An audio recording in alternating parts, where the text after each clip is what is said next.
Hello, this is Todd Luck, and novelist Edgar Rice Burroughs' most famous characters are unarguably Tarzan and Jane.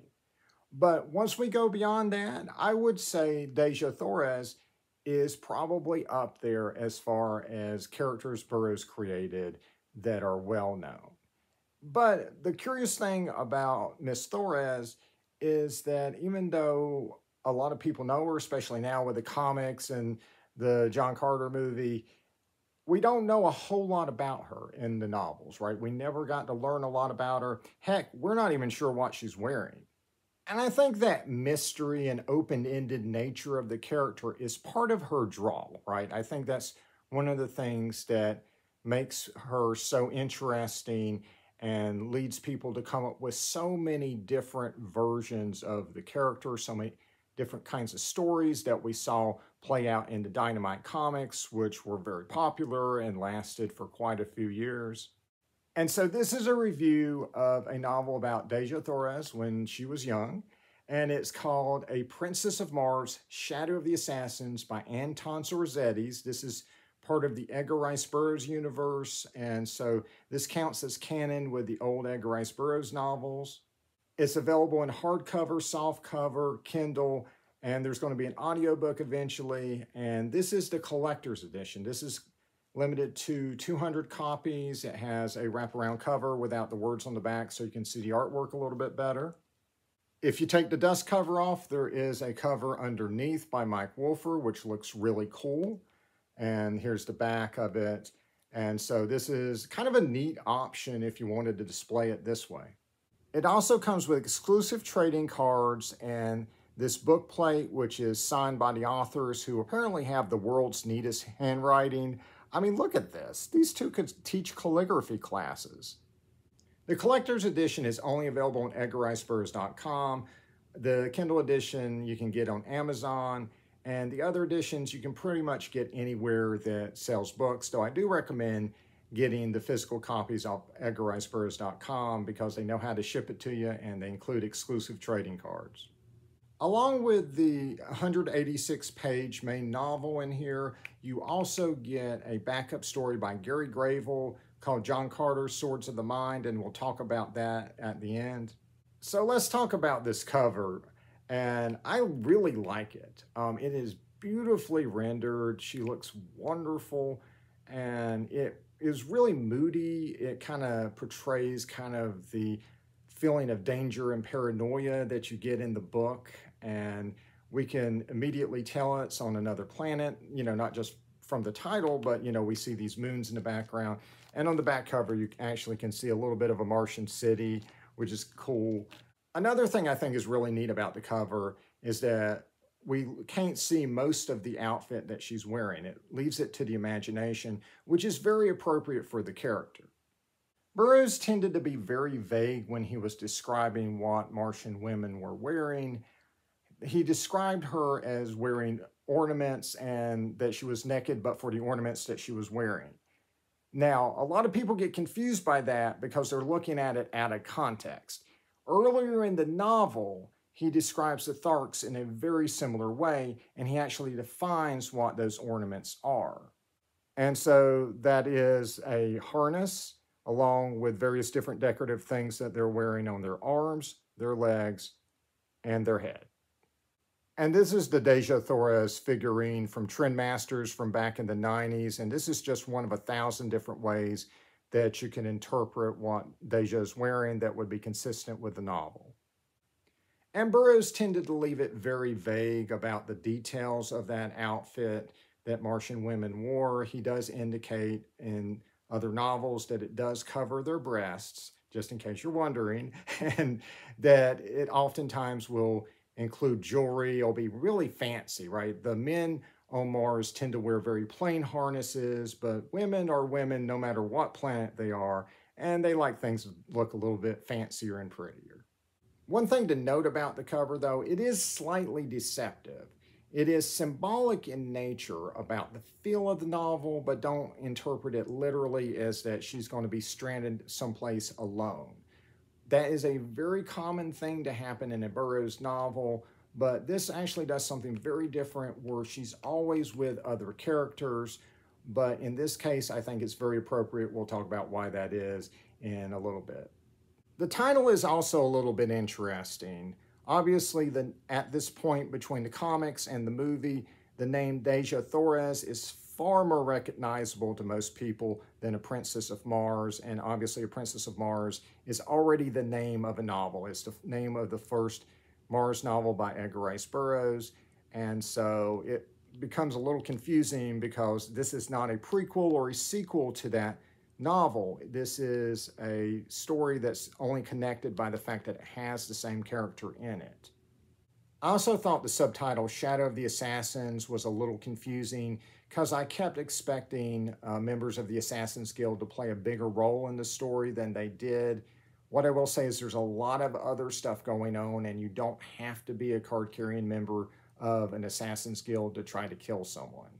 What the subtitle is speaking to is just a general air of danger in the book and not knowing who's trying to kill who and why. All right, I'm tired of holding up the novel, so I'm just going to let Tarzan hold it for a little bit, and we're just going to talk about it. So, because this is set when Dejah Thoris is young, there's no prerequisites for this, right? All the other novels haven't even happened yet. And so it doesn't matter what your previous exposure was, whether it was the novels or the movie or the comics or none at all. You should be good here.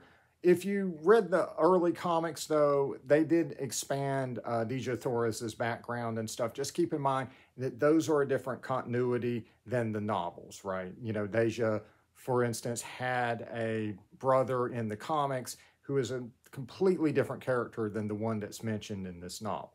And I think most readers should be able to pick this up, including young women. There is some violence in here, but it's nothing excessive or gratuitous. There's violence in Hunger Games. So if you're old enough to read a novel, you're probably old enough to make it through this book. And honestly, I think it probably is aimed at young girls, and I think it's a good novel for that. But I'm a middle-aged man, and I also enjoyed it. So the first chapter actually didn't do a lot for me. It begins with an action scene that we've seen in a lot of the other novels. The dialogue was stilted, and Dejah just seemed like a cliched, angsty teen. But starting with that second chapter, the book really comes to life and starts to breathe, and you're good from there. I mean, I was really digging the dialogue. It's fantastic. Dejah's portrayal as a teenager is identifiable. It reminds me of what it was like to be that age. There's also a lot of really cool world building. We get to see new places that we haven't seen before in Martian cities. We get to find out what Dejah Thoris does in her spare time. It's just some really neat stuff. And so the plot is basically a young girl's first trip away from home. In this case, it's Dejah Thoris going on a diplomatic mission to the city of Zor. And so this is a new place that she's never been before, and it's exciting, and there's a lot of anticipation for the trip. But then when she gets there, she starts being very anxious about being in this strange new place, very uneasy about it, especially when people start dying. And so it ends up becoming this political thriller.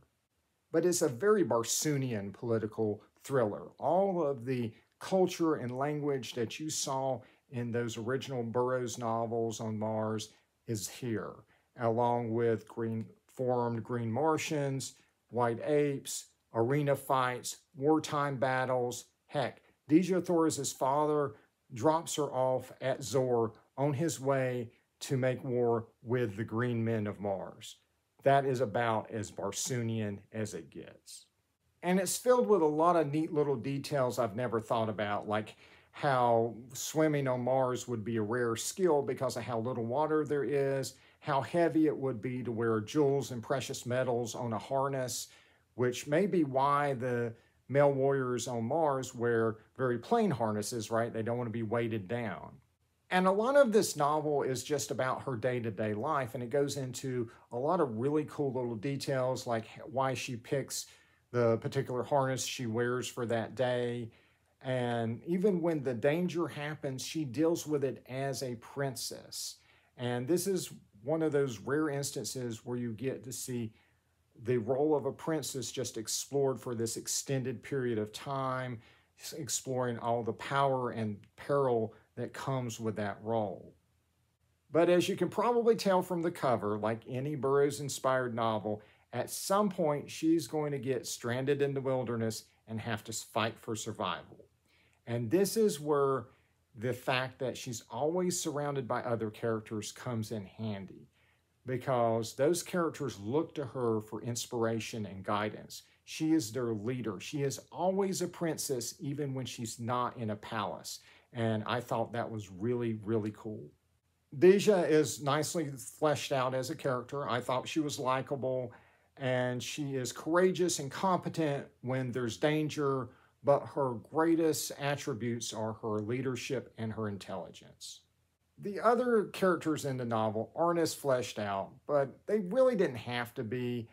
It's really Dejah's story. I will say, however, I did like Parvia, and I do hope that she shows up again. I'd love to see her in the comics. I also enjoyed the simple, straightforward nature of this novel. It's not trying to explain away anything in other novels. It's not trying to do a lot of references or Easter eggs to other novels, right? This is just a straightforward thriller, similar to what Burroughs would write. And the only thing that was a little convoluted was Therns, because at this point in Martian history, Martians really don't know much about the Therns. If you're a new reader and you're like, why were the Therns so weird? Go read the second Mars novel, Gods of Mars. They'll tell you everything you need to know about them. And so overall, this is a relatively short but enjoyable novel that stands on its own, but opens itself up to a sequel, which I would be totally down for. All right, let's talk about that backup novelette, John Carter, Swords of the Mind by Gary Graybill. And let me just say, if you have Swords of the Mind, you should consult a doctor immediately. So it opens with a sequence that picks up on the last John Carter novel by Gary Graybill, John Carter, Gods of the Forgotten. Now, the sequence at the beginning of Swords of the Mind is basically just there to let you know when that story takes place, right? It happens after this novel, and so you don't have to have read this novel to understand Swords of the Mind. However, I do recommend picking this up if you are a fan of John Carter. This is an amazing, epic novel. It's like reading a whole run of John Carter comics. It is just an all-encompassing story. Swords of the Mind, on the other hand, is kind of the opposite.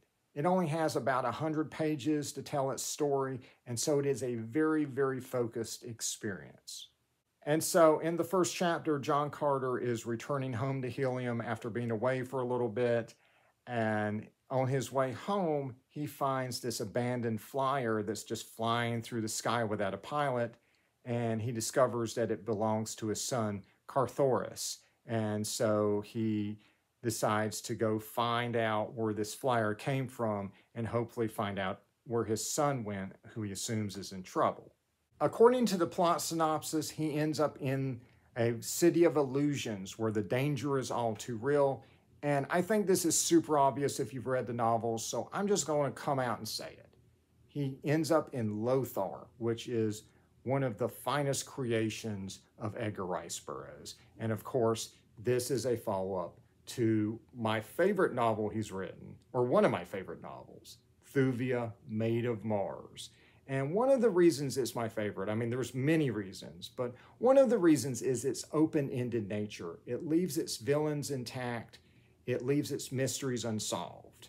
And so it's one of those novels that almost begs you to write a sequel in your head when you're done with it, right? To fill in all those blanks and answer all those questions yourself. And so honestly, I really wouldn't have asked for a canon follow-up to Thuvia, Maid of Mars, considering kind of the mystery is part of the draw here. But that being said, doing something like that is almost inevitable. And if there has to be a follow-up, there is nobody in the entire universe I'd rather write it than Gary Graybill. Ideally, I think it would be great if you've read Thuvia before you read Swords of the Mind. It'll greatly enhance your enjoyment, but you don't have to. Grayville does a great job of coming up with very thorough but concise explanations to everything you need to know that happened in that previous novel. And like his previous work, there's a big emphasis on the John Carter family, and it's absolute joy to read. And there's some new stuff that's thrown in there that was incredibly awesome. And I absolutely love Grayville's portrayal of John Carter, because not only is he the greatest warrior on Mars, not only is he the warlord of Mars, the Jeddak of Jeddaks, but he's also the universe's coolest dad. This is a guy who can MacGyver a broken airship to make it fly, but then cannot get past the Bersunian equivalent of a lock screen on his grandson's mobile device. This dude is such a dad. This is a very focused, intense story that is filled with some really amazing action scenes, some really great plot twists, and some wonderfully quirky and interesting dialogue. And it's every bit as good as Gods of the Forgotten and the original Mars novels by Edgar Rice Burroughs. It's relatively short for the story it's trying to tell, but it still manages to follow up on most things from Thuvia Maid of Mars, while creating its own little mysteries and introducing new characters that I certainly hope we see again. I am a little surprised it relied on coincidence to get Thoris back in Lothar, but you gotta consider how short the novel is, right? You know, in my head, like the sequel I have for Thuvia Maid of Mars would be like 2 books long. It would form the Thuvia trilogy and all this stuff. You know, Gary Grayville had about 100 pages here, so he had to streamline some stuff. And honestly, for a lot of readers, that's probably going to make this an even better story, because you don't have to eat your vegetables to get to your steak here. It's just all steak. I did find the plot twist at the end with the maid to be a little bit convoluted, but that didn't take away anything from the ending for me. I thought those last few sentences will really resonate with new readers, but will also have a deeper meaning for those who are more familiar with Burroughs' work. And that's exactly how this type of story should work. And so I do think that Grayville did deliver a worthy follow-up to one of my favorite novels. And I think this book is absolutely worth getting. It is a wonderful combo platter with 2 very generous, very good helpings of Mars storytelling. And now for just a few quick critiques, and this applies in general to the Edgar Rice Burroughs universe books, but we're going to use some examples from this book. And one of them was, there was a phrase in there that really took me out of the novel. It was in the throne room with the Jeddak, and Dejah Thoris was saying that she couldn't see the city through the brawny thews of his doughty fighting men. And it was just, it read so awkwardly, and it just felt like, you know, trying to shoehorn in these pulpy terms. And I'll say that a line like that probably isn't going to mean much to most readers. And for those that it does mean something to, if they don't like this novel, a line like that probably isn't going to help. Just focus on good storytelling, and it should be okay. And lastly, I have been noticing a few mistakes and things coming out of Edgar Rice Burroughs, Inc. For instance, in The Girl from Ferris's comic strip, I've noticed a lot of mistakes in the last year. I think that's edited by different folks than do the novels, but in the novels, I noticed at least 5 mistakes in Korak at the Earth's core. Most were missing words. I think there was like 1 missing punctuation mark. And stuff like that is super minor, right? Super common. It's the sort of mistake that the reader will figure it out almost immediately and move on and hopefully forget about it by the time they get to the end of the chapter. I only found 1 mistake in this book. Unfortunately, it was a memorable one. So in the first chapter on page 6 in this book, there is the first mention, I believe, of Dejah Thoris's grandfather, Thoris Mors, the Jeddak of Greater Helium. However, unfortunately, they mixed up his name, and unfortunately, they accidentally called him Tars Tarkas instead, who is, of course, a 4-armed green Martian. These 2 are not related that I know of. And look, mistakes are super common in publishing, whether you're the biggest publisher in the world or the smallest. And I know firsthand how difficult it is to do copy editing at a small company. But I just hope that they can figure out some way to improve their copy editing procedures, because, these are good books and they certainly deserve better. But that being said, Brawny Thews and Accidental Thark Grandfathers aside, this is a good book. I do highly recommend it. All right, that's all I got to say. Like and subscribe for more videos. And until next time, see ya.